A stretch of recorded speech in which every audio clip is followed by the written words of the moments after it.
The American Red Cross honored a lifelong Detroiter for her decades of service.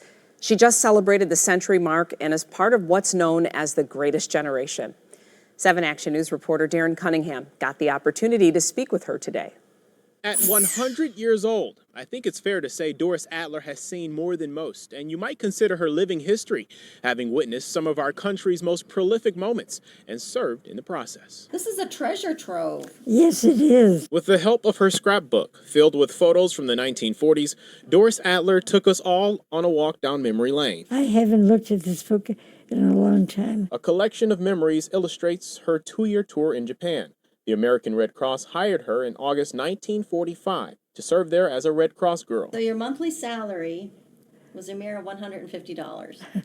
Well, that was a lot at that time. That time immediately followed the bombing of Hiroshima and Nagasaki. I went with hate the way we now feel with Russia, and I was not anxious to go there at all. But with time, Adler says those feelings changed as she and other Red Cross girls worked at the Bankers Club, making sure American soldiers had a place to go off base for recreation and where they could feel at home, providing donuts and coffee, pool tables, ping pong, and also taking them on tours in parts of Japan. It was a very wonderful time for us because we were doing what we thought was so important. But of all the experiences the 100-year-old remembers most, Just a change in my feelings towards the people first, because I really did go thinking that it was so terrible that we were there, and what the Japanese had done to us was just.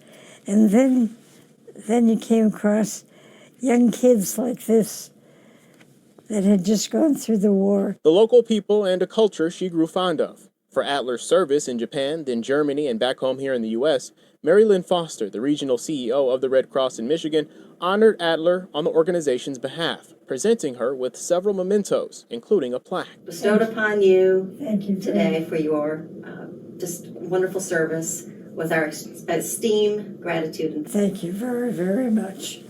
That's lovely. The lifelong Detroiter now adds the items to her collection of memories tied to history she lived through that many will only read about.